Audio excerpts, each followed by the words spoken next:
എത്ര രൂപയായി? എത്രയായാലും ഓഫീസിൽ ഒന്ന് വാങ്ങിച്ചോളൂ. ഏത് ഓഫീസ്? നീ എന്തോ ഈ പറയുന്നേ? നിന്റെ അമ്മായി അമ്മയുടെ ആഫീസ്. ഇവിടെ പോടാ, ബിസിനസ് സ്നാക്ക് അറിയാത്ത കഴുതാ.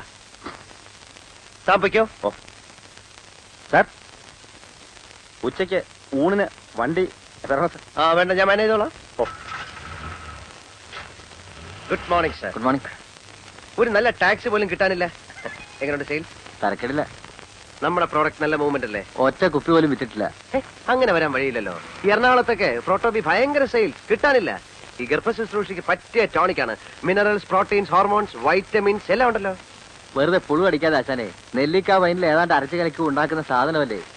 ഞാൻ അന്നേ പറഞ്ഞതാ ഇതൊന്നും ചെലവാവില്ലെന്ന്. പിന്നെ ചെലവാക്കാം, ഡോക്ടർമാർക്ക് നല്ല കമ്മീഷൻ കൊടുക്കണം. അത് കമ്പനിക്കാർ വിചാരിക്കാൻ നമ്മൾ എന്ത് ചെയ്യാൻ? പറഞ്ഞ് സമ്മതിപ്പിക്കണം. പ്രോവി തേക്കാര് 500 ബോട്ടിലിന് വീതം കമ്മീഷനായിട്ട് ഓരോ വാഷിംഗ് മെഷീനാണ് കൊടുക്കുന്നത്. തന്നെ? ആ, അല്ലാതെ ഇത്രയും ചെറിയ കമ്പനികൾക്കൊന്നും നിലനിൽപ്പില്ല. നിങ്ങൾ ഇവിടെ വെച്ച ബോട്ടിലുകളെല്ലാം തിരിച്ചു കൊണ്ടുപോകണം. എല്ലാം എക്സ്പയറി ഡേറ്റ് ആവാറ്. എക്സ്പയറി ഡേറ്റ് കഴിഞ്ഞ സാധനം ഒന്നും ഇവിടെ വിൽക്കാറില്ലേ? ഇവിടെ എക്സ്പയറി ഡേറ്റ് കഴിഞ്ഞൊന്നും വിൽക്കാറില്ല. ചില സ്ഥലത്ത് വിൽക്കാറുണ്ട്. ഇവിടെ ഇരിക്കട്ടെ, ഞാൻ ഒന്ന് കറങ്ങിട്ട് വരാം. Okay okay. ബ്ലഡും യൂറിനും മോഷനും ഒന്ന് പരിശോധിച്ചിട്ട് വരും. ഒരു എക്സ്റേ എടുത്തോ, എന്നിട്ട് മരുന്നിന് എഴുതാം. ഡോക്ടർ, എനിക്ക് രാവിലെയുള്ള തലവേദന മാത്രമേ ഉള്ളൂ. അതിന് ഇത്രയും പരിശോധനകൾ വേണോ? എങ്കിൽ പിന്നെ നിങ്ങൾ എന്റെ അടുത്ത് വരണോ? സ്വന്തമായിട്ട് അങ്ങ് ചികിത്സിച്ചാൽ പോരെ. ഇത് വെറും ഒരു തലവേദന ആയിക്കണമെന്നില്ല. എന്താ, പരിശോധിക്കാൻ ബുദ്ധിമുട്ടുണ്ടോ? ഇല്ല ഡോക്ടർ. പിന്നെ ഇത് KJ ലാബറട്ടറിയിൽ പരിശോധിപ്പിച്ചാൽ മതി. അവിടെ നല്ല റിസൾട്ട്. ബാക്കിയെല്ലാം പോക്കാം. ശരി.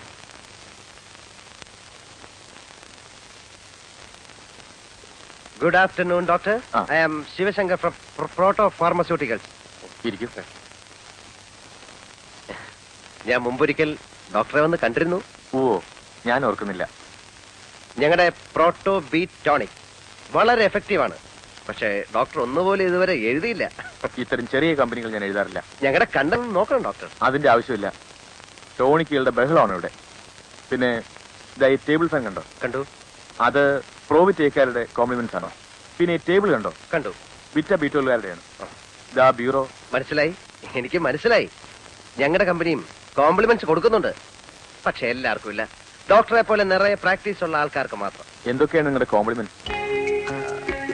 1000 ബോട്ടിൽ പ്രോട്ടോ ബി പ്രിസ്ക്രൈബ് ചെയ്താൽ ഒരു ഫ്രിഡ്ജ്, 5000-ന് ഒരു കളർ ടിവിയും ഒരു VCR-ഉം, 10,000-ന് ഒരു ചെറിയ മരുതി കാർ.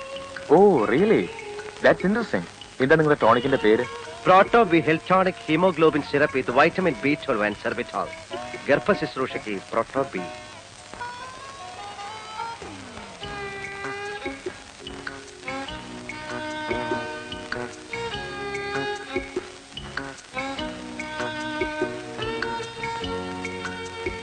പ്രോട്ടോബി 4 ബോട്ടിൽസ്. അതേത് ഡോക്ടറെ? ഡോക്ടർ സുരേന്ദ്രന്റെ. ഇത് തീർന്നിരിക്കുക. ഒരു ബോട്ടിൽ പോലും ഇല്ലേ? ഇല്ല, കംപ്ലീറ്റ് തീർന്നു.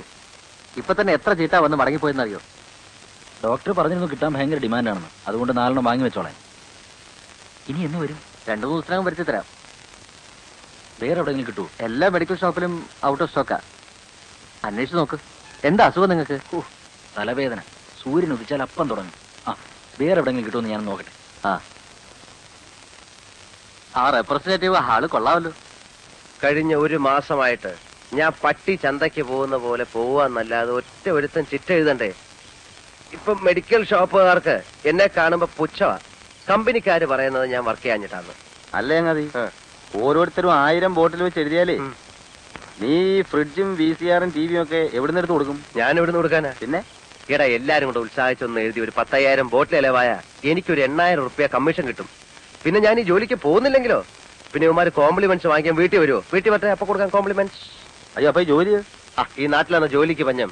എടാ, ജോലി ചെയ്യാനുള്ള മനസ്സുണ്ടെങ്കിൽ ജോലിയുണ്ട്. പിന്നെ എല്ലാവർക്കും കസേരമേലിരുന്ന് ഫയൽ നോക്കണം എന്ന് പറഞ്ഞാൽ നടക്കത്തില്ല. എടാ, ലോട്ടറി ടിക്കറ്റ് വിറ്റാ ജീവിക്കാനുള്ള കാശ് കിട്ടത്തില്ലയോ? ഞാനും ഈ വണ്ടിയൊക്കെ വിറ്റിട്ട് ഇതുപോലെ വല്ല പണിയും കിട്ടുമെന്ന് നോക്കാൻ പോവാ. വണ്ടിക്കാണെങ്കിൽ ഓട്ടമില്ല. ഓടി കിട്ടുന്ന കാശ് വല്ല വർഷാപ്പിലും കൊടുക്കണം. നീ ഒന്ന് അടിച്ചു നോക്കിയാ ചാട്ടാവുന്നു. കേരള ദൈവമേ, വഴി കിടത്തല്ലേ. നീ ഇവിടെ കേറുന്നുണ്ടോ? കേറിയില്ലെങ്കിൽ? കേറിയില്ല, ഇവിടെ വഴി കിടക്കാം. കേറിയാൽ? കേറി അവിടെ വീട്ടിൽ കിടക്കാം.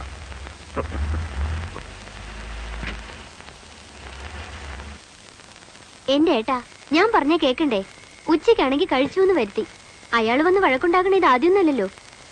എന്റെ കുട്ടി, ഇനി കോടതി കൂടെ കയറാനേ ബാക്കിയുള്ളൂ. അതും അയാൾ കേട്ടു. എന്റെ അമ്മയെ കോടതി എന്ന് പറയുന്ന തല വീഴുന്ന സ്ഥലമൊന്നുമല്ല. അയാൾ കൊണ്ട് കേസ് കൊടുക്കട്ടെ. പിന്നെ അയാളോട് സമാധാനം പറയണ്ടല്ലോ. അമ്മ ആഹാരം കഴിക്കേ. എനിക്ക് വിശപ്പില്ല, ആദ്യം കേറിട്ടാ. പിന്നെ മണ്ണാൻ കേട്ടാ, ഇനി അമ്മ കഴിച്ചിട്ടേ ഞാൻ കഴിക്കുന്നുള്ളൂ. എന്റെ അമ്മ അയാൾ കേസ് കൊടുക്കത്തില്ല. ഞാൻ അയാളെ ചെന്ന് കണ്ട് സമാധാനമായിട്ട് സംസാരിച്ച് തീർത്തോളാം. വഴക്കൊന്നും ഉണ്ടാക്കരുത്. ഇല്ല, നയത്തില് അയാളെ പറഞ്ഞ് മനസ്സിലാക്കി സോപ്പിട്ടങ്ങ് കുളിപ്പിച്ച് കിടത്താം. പോരെ അമ്മ കഴിക്കാൻ. ചില സമയത്ത് അമ്മയുടെ സ്വഭാവം കൊച്ചു പിള്ളേരെക്കാട്ടിലും കഷ്ടമാണ്.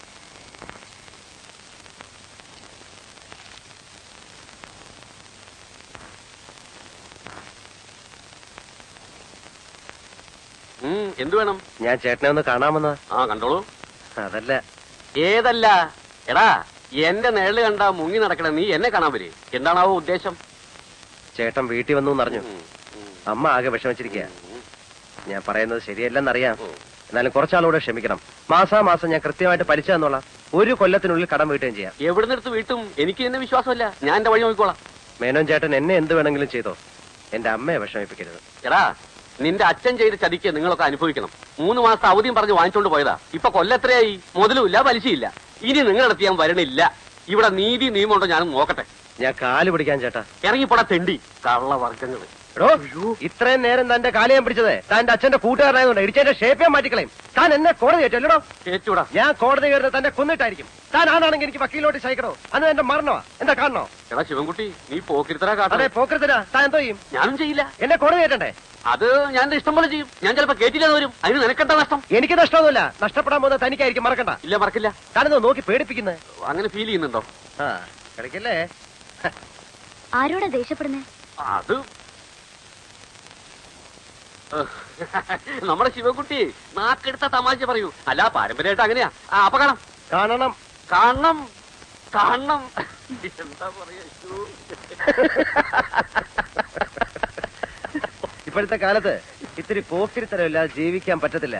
നമ്മളൊന്ന് താന്ന് കൊടുത്താലേ നമ്മുടെ തലയിൽ കയറും. അല്ല, അയാൾ ഇനി പോലീസ് സ്റ്റേഷനിൽ കംപ്ലൈന്റ് വല്ലതും കൊടുക്കും? കംപ്ലൈന്റ് കൊടുത്താ പ്രശ്ന. ഇടിച്ചവന്മാര് നട്ടല്ലൂരും. പേടിത്തൊണ്ടനാ, അതുകൊണ്ട് കംപ്ലൈന്റ് ഒന്നും കൊടുക്കത്തില്ല. ഓട്ടോ ഒന്നും ഇല്ലേ? നമുക്ക് വേണമെങ്കിൽ ഒന്ന് കറങ്ങിട്ട് വരാം. അതെ, നടന്നങ്ങ് പോയാ മതി. അല്ലെങ്കിൽ തന്നെ കാശും കൊടുത്തിട്ട് പിന്നെ കയ്യും കാലും പിടിച്ചിട്ടാ പെട്രോൾ കിട്ടുന്നത്. രാത്രി ഞാൻ വന്നിട്ടേ പോകണല്ലേ. ബസ് ചാർജ് 1 രൂപ കൊടുക്കണം. എല്ലാം ശരി തന്നെ.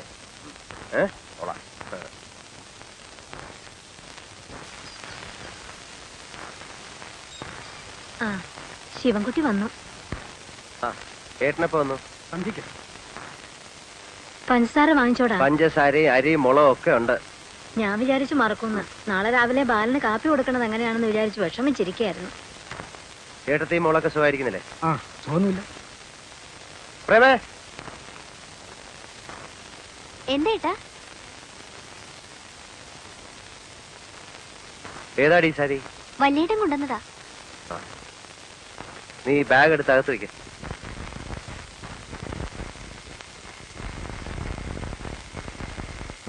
പെണ്ണ് സാരി ഉടുത്ത് കാണുമ്പോ പേടിയാവുക. അതെന്താ? ഏട്ടൻ ശ്രദ്ധിച്ചില്ലേ? അവള് വലിയ പെണ്ണായി. ഒരുത്തനെ കിട്ടണമെങ്കിൽ കാശ് എത്ര കൊടുക്കണമെന്നാ? അതിനെന്താ, ഇപ്പൊ നല്ല വരവല്ലേ? വരവോ? ഏട്ടനോട് ആര് പറഞ്ഞു? ഈ വേഷവും പത്രാസും കണ്ടിട്ടാണോ? ഈ വേഷം മാത്രമേ ഉള്ളൂ. കഞ്ഞി കുടിക്കാനുള്ള വക ഞാൻ ഉണ്ടാക്കും, അത്രേ ഉള്ളൂ.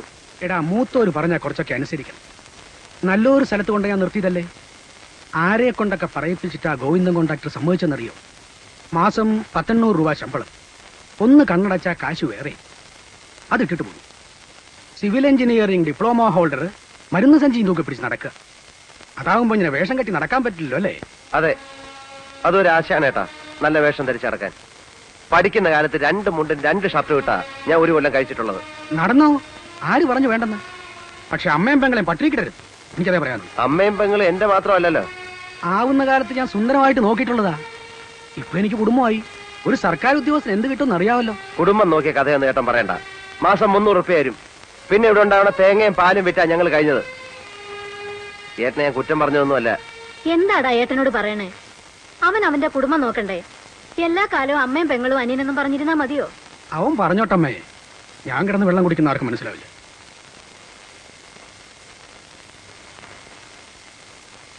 ശിവ, ഏട്ടൻ വന്നത് രമയ്ക്ക് ഭാഗം കിട്ടിയ സ്ഥലത്ത് അവൻ പെരപണിയാൻ പോവുക. അപ്പോ നമ്മുടെ പടിഞ്ഞാറെ വേലിയിലടുത്ത് നിൽക്കുന്ന 2 പ്ലാവ് മുറിച്ച ആവശ്യത്തിനുള്ള തടി കിട്ടും. ഞാൻ പറഞ്ഞു മുറിച്ച് അറുത്ത് കൊണ്ടുപോയിക്കോളാൻ. ആ പ്ലാവ് നിറയെ കായ്ക്കണതാ. എന്റെ വീട്ടിൽ നിന്ന് എന്ത് കൊണ്ടുവന്നു രമയുടെ വീട്ടുകാർ ചോദിച്ചാൽ ഞാൻ എന്ത് മറുപടി പറയും? ഞാൻ ഭാഗമൊന്നും പിരിഞ്ഞിട്ടില്ല. തിയേറ്ററിന് ആവശ്യമുള്ള തടി ഞാൻ അലിയാറുടെ മില്ലിൽ നിന്ന് ഏർപ്പാട് ചെയ്ത് തരാം. അതാവുമ്പോ എനിക്ക് കുറേശ്ശെ കൊടുത്തു തീർത്താൽ മതി. നമ്മുടെ തൊടിയിലെ പ്ലാവ് മുറിക്കാൻ മറ്റു പലരുടെ അനുവാദം കൂടി വേണം. ഈ വസ്തുവിന്റെ പണയത്തില് അച്ഛന് കടം കൊടുത്ത പലരുടെയും.